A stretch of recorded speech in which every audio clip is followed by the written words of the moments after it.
साठी विशेषतः आलेले आमचे केंद्रीय राज्यमंत्री रामदास आठवलेजी,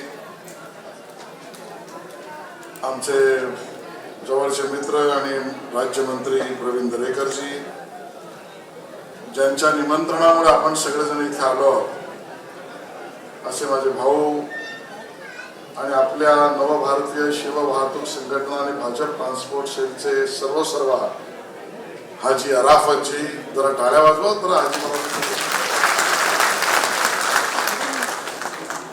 मंचावर उपस्थित सैजाद खानजी, गोविंदजी, अब्दुल शफीकजी, ईशा अग्रवालजी, हैदर बोराजी, बाळू हाकेजी, प्रवीण आखाडेजी, सुरेश मस्केजी, विनय मोरेजी, जावेद कुरेशीजी, डिंपल दुगडजी, अनुप सिंग ठाकूरजी आणि उपस्थित सर्व बंधूंनो, सर्वात प्रथम तर मी हाजी अराफत शेख आणि आपल्या नवभारतीय शिव वाहतूक संघटना आणि भाजप ट्रान्सपोर्ट सेल महाराष्ट्र या सगळ्यांचं मनापासून अभिनंदन करतो. या कार्यक्रमाला येताना मला मनापासून आनंद झाला. याचं कारण, पहिलं कारण तर स्पष्ट आहे की हा कार्यक्रम हाजी अराफत शेख यांचा आहे. आणि हाजी अराफत शेख म्हणजे माझे आणि त्याचे व्यक्तिगत घरगुती पारिवारिक संबंध असे की माझ्या पत्नीला तो बहीण मानतो, या पद्धतीचे संबंध आहेत. त्यामुळे पारिवारिक कार्यक्रमात येण्याचा मला खूप मनापासून आनंद आहे. दुसरा आनंद आहे की या सभागृहात आल्यावर एक वेगळ्याच भावना मनामध्ये आहे. प्रवीण भाऊ, आपण दिवसाभरामध्ये भरपूर कार्यक्रमांना जातो. कुठे सोहळा असतो, कुठे पार्टी असते, कुठे मेळावा असतो, कुठे संमेलन असतं. पण या रंगशारदातल्या माझ्या टॅक्सी रिक्षा चालकांच्या मेळाव्यामध्ये येतानाचा आनंद यासाठी आहे की अन्य कुठल्याही कार्यक्रमात जे आम्हाला मिळत नाही, दिसत नाही, समजून येत नाही, अनुभव मिळत नाही, ती गोष्ट टॅक्सी रिक्षा चालकांच्या मेळाव्यामध्ये आनंदाने अनुभूती करायला मिळते. ती म्हणजे या सभागृहात आल्यावर मला आवडणाऱ्या श्रमिक कष्टकरी वाहतूकदार माणसाच्या पवित्र घामाचा सुगंध मला इथे येतो. मला तुमच्यामध्ये येण्याचा आनंद आहे, कारण तुम्ही स्वकष्टाने, स्वमेहनतीने, पसीना बहावून, घाम गाळून, मेहनतीने दोन पैसे जमवता, आपलं घर परिवार चालवता. आणि जो खरा टॅक्सी रिक्षा चालक आहे तो त्याचं जीवन स्वतःची मेहनत करून प्रामाणिकतेने जगत असतो. म्हणून मला तुमच्यामध्ये यायला आवडलं आहे. मला या गोष्टीचा पण उल्लेख करायचा आहे. हाजी अराफतजी, तुम्ही सुद्धा करा. हा मुंबईतला टॅक्सी आणि रिक्षा चालक प्रतापजी, हा माझ्या दृष्टीने मुंबईकरांचा मुंबई सेवक आहे. याच्यामध्ये मुंबईकरांचा सेवक रूपी मी ते दृश्य पाहतो. याचं कारण आहे, मला सांगा, मुंबईत कधी त्या काळात, आता तर होऊच शकत नाही क्योंकि अभी तो मोदी का राज है, पण त्या काळामध्ये ज्या वेळेला कधी विदेशातून शत्रू राष्ट्राने कधी गोळीबारी, कधी बॉम्बस्फोट, कधी अतिरेकी हल्ला केला, दुर्दैवाने केला असेल, तर त्यावेळेला पीडित मुंबईकर माणसाला त्या हल्ल्यातून, त्या आतंकवादी हल्ल्यातून वाचवताना माझ्या गाडीत मला भाडं मिळेल का यापेक्षा त्या हल्ल्यात जखमी झालेल्या माझ्या मुंबईकराला वाचवण्यासाठी सेवा म्हणून काम करणारा कोणी असेल तो तुम्हाला हा टॅक्सी रिक्षा चालक, हा सेवक म्हणतात. अहो प्रवीणजी, कुठल्याही न्यायालयात आपण जा, मी क्रिमिनल कोर्टात प्रॅक्टिस केली आहे. कुठल्याही न्यायालयात निवाडा करताना, त्यातही फौजदारी न्यायालयात, ज्या वेळेला एखाद्या गुन्हेगाराला शिक्षा द्यायची असते आणि त्यासाठी विविध पुरावे जमा केले जातात आणि ते जमा केलेले पुरावे ज्या वेळेला न्यायालयासमोर मांडायचे असतात त्यावेळेला साक्ष आणि पंचनामावाले लागतात। या साक्ष आणि पंचनाम्यातली पंच देणारी बहुतांश मंडळी त्या रस्त्यावरच्या गुन्ह्यातला पंच किंवा साक्षीदार म्हणून कोणी उभा असेल तर बहुतांश वेळी माझा टॅक्सी चालक आणि रिक्षावाला उभा असतो जनतेला न्याय देण्यासाठी आणि म्हणून मला हा मुंबईचा सेवक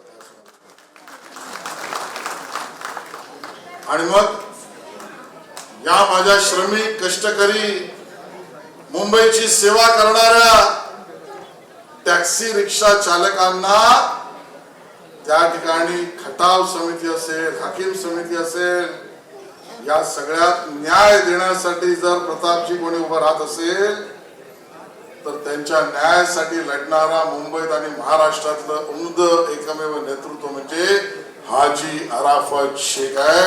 ये मला त्याचा आनंद है और इसके लिए हाजी भाई आज से आपका नाम मैंने बदल दिया। आपने इतने लोगों का नाम लिया ये सम्राट वो सम्राट, लेकिन मैं आज कहता हूं आपको कष्टकरी कर्मचारी रिक्शा टैक्सी चालक और वाहतूकदारों का हृदय सम्राट हाजी अराफत शेख। हाजी अराफत शेख याचं कारण आहे तो उभा राहून सांगतोय की मी कष्टकऱ्यांसाठी झगडणार आहे।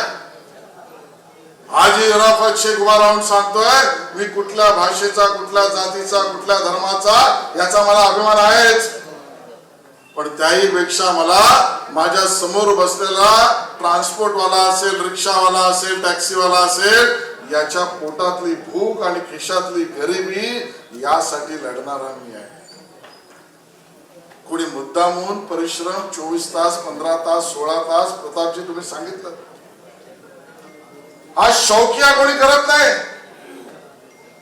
घर चालवायचं असतं घरची गरिबी असते मुलांचं शिक्षण असतं आई आजारी असते वडिलांच्या पेन्शन मध्ये घर चालत नाही तर मग जाऊन तो बिल्ला घेतो आणि टॅक्सीने रिक्षा चालवतो त्यातनं स्वतःचं घर उभं करतो। त्याला न्याय मिळाला पाहिजे त्यासाठी काम करणारी नव भारतीय शिव वाहतूक संघटना आणि भाजप ट्रान्सपोर्ट सेल आहे आणि भाजप ट्रान्सपोर्ट सेल आहे म्हणून सांगतोय भारतीय जनता पक्षाची भूमिका स्पष्ट आहे। सरकार बरोबरचे आहेच, आमची भूमिका आहे प्रत्येक हाताला काम मिळालंच पाहिजे आणि बोलायला मराठी आलीच पाहिजे यापेक्षा दुसरी भूमिका आमची कोणाची मारझोड आम्हाला मान्य नाही, कोणावरही हात उगारणं आम्हाला मान्य नाही, पण मराठीचा अपमान केला तर सहन केलं जाणार नाही ही आमची स्पष्ट भूमिका आहे। भाषा हा संवादाचा माध्यम आहे। मी आपल्या सगळ्यांना विनंती करतोय बऱ्याच लोकांना मराठी येतेच पण मराठी आलीच पाहिजे। त्याचं कारण असं आहे तुम्ही सांगितल्याप्रमाणे माननीय मंत्री महोदयांनी तुम्ही प्रतिज्ञापत्र दिलं ऍफिडेव्हिट दिलं जे लायसन्स मध्ये तुम्ही ऍफिडेव्हिट दिलाय प्रतिज्ञापत्र दिलंय त्यामध्ये ही परवानगी घेताना त्या ठिकाणी मी मराठीत बोलेन मला शब्द माहित नाही पण जुजबी का व्यावहारिक कारण ते जुजबी म्हणाले म्हणून मी दोनदा जुजबी शब्द आणि मग व्यावहारिक भाषा ही मराठी आलीच पाहिजे याचा आग्रह धरताना ती शिकवण्याची भूमिका घेतली पाहिजे मारझोड करण्याची नाही हात उगारण्याची नाही ती शिकवण्याची भूमिका घेतली पाहिजे आणि ते शिकवण्याचं यज्ञ आज इथे शपथ घेऊन कोणी केला असेल तर हाजी अराफत शेख आणि तुम्ही सगळ्यांनी केलाय त्याचा मला अभिमान आणि आनंद आहे। मला या गोष्टीचा पण उल्लेख करायचा आहे प्रवीण भाऊ मराठी आलीच पाहिजे आपली पण भूमिका आपलीच भूमिका आहे पण मराठीच्या विषयावरनं राजकीय भूमिका करणारी लोक आणि त्यांचे पक्ष नवीन बंगला बांधला तर घरी मात्र अहमदाबादवरनं येणाऱ्या व्यावसायिकाला पंचपक्वान्न देत आहे. मग घरी अहमदाबादवरनं आलेल्या त्या व्यावसायिकाला घरी जेवण वाढलं त्यावेळेला मराठीत बोललात का कुठल्या भाषेत बोललात हे कधीतरी ही लोक सांगणार आहेत का?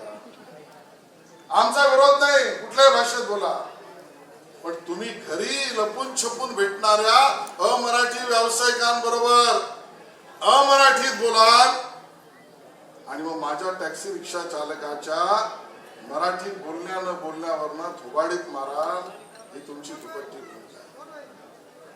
कधीतरी तुम्ही या प्रश्नाचं उत्तर द्याल का की तुम्ही मराठीच्या भाषेवरून राजकारण करू पाहताय, पण तुमच्या मराठी भाषा दिनाच्या कार्यक्रमात त्यांना बोलवलं याचा आम्हाला विरोध नाही, त्यांच्या मोठेपणावर आमची शंका नाही, पण तुम्ही असे वक्ते बोलवताय की मराठी भाषा दिनाच्या कार्यक्रमाच्या मंचावरून 1.5 तास त्या मनसेच्या कार्यक्रमात मराठीमध्ये भाषण जावेद अख्तर साहेब करताय. जावेद अख्तर मोठेच आहे, पण तुमच्या कार्यक्रमात तुम्ही मराठीत भाषण कराल, पण माझा रिक्षावाला मराठी शिकण्याचा प्रयत्न करणार असेल, केलाच पाहिजे त्याने, तर त्याच्यावर हात उगारत असाल तर हा तुमचा दुटप्पीपणा आहे.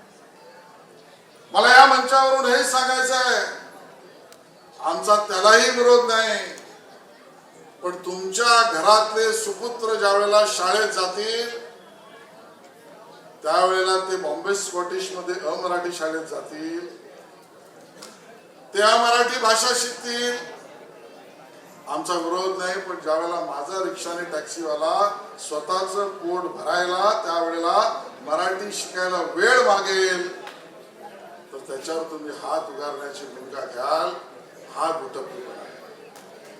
आणि म्हणून या दुटप्पीपणाचं बिंग आता फुटलंय, पण तुमचं राजकारण तुम्हाला लखलाभ लागो, मी प्रताप सरनाईक यांचं अभिनंदन करणार आहे आणि ते अभिनंदन जोरदार टाळा वाजवून आपण त्या ठिकाणी व्यक्त केलं पाहिजे.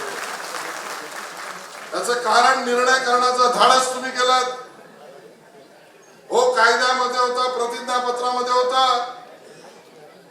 मग त्या प्रतिज्ञापत्रामध्ये आणि कायद्यामध्ये मराठी भाषा जुजबीने व्यावहारिक आलीच पाहिजे. तर मग उद्धव ठाकरेजी तुम्ही पण मुख्यमंत्री होतात ना,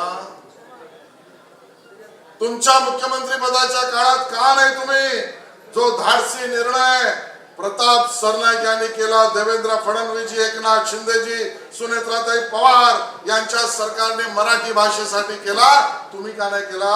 कारण दुटप्पी तुमची भूमिका आहे. केवळ तेवढंच नाही, तुम्ही पण समजून घ्या, याच मनसे पक्षाने त्या काँग्रेसचा प्रचार लोकसभेमध्ये नरेंद्र मोदीजींच्या विरोधात त्या आधीच्या निवडणुकीत केला. त्यावेळेला काँग्रेसच्या त्यावेळेच्या सरकारमध्ये बसलेल्या महाराष्ट्रातल्या मुख्यमंत्री आणि अन्य लोकांना त्यांनी प्रश्न विचारला नाही. मी समर्थन करेन, पण मराठी भाषेचा आग्रह तुम्ही धराल का? हा दुटप्पीपणा त्यांचा आहे.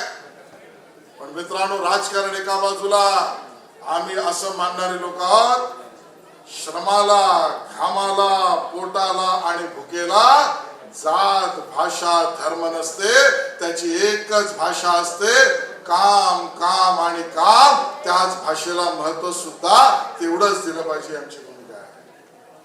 आणि म्हणून आजच्या मेळाव्यातून सर्वात चांगली गोष्ट काय झाली असेल तर आपण शपथ घेतली. हे पुस्तक आपल्या हातामध्ये प्रताप सरनाईकजी आणि हाजी अराफत शेख सगळ्यांनी दिलंय. या पुस्तकातील असलेला मराठीचा आग्रह तुम्ही शिका, ती व्यवहारिक तुमच्या उपयोगाची तर आहेच, पण नियम सुद्धा आहेत. घाबरण्याचं कारण नाही, कोणीही कायदा हातात घेऊ शकत नाही. कायदा हातात घेतला तर देवा भाऊ आहेतच, चिंता करण्याचं कारण नाही. पण आपण घेतलेल्या प्रतिज्ञेवर यश आपल्याला मिळू द्या. हाजी अराफत आणि त्यांच्या सहकाऱ्यांच्या प्रयत्नांना संपूर्ण यश मिळू द्या. एवढीच ईश्वरचरणी प्रार्थना करतो आणि थांबतो. जय हिंद, जय महाराष्ट्र. एबीपी माझा, उघडा डोळे बघा नीट.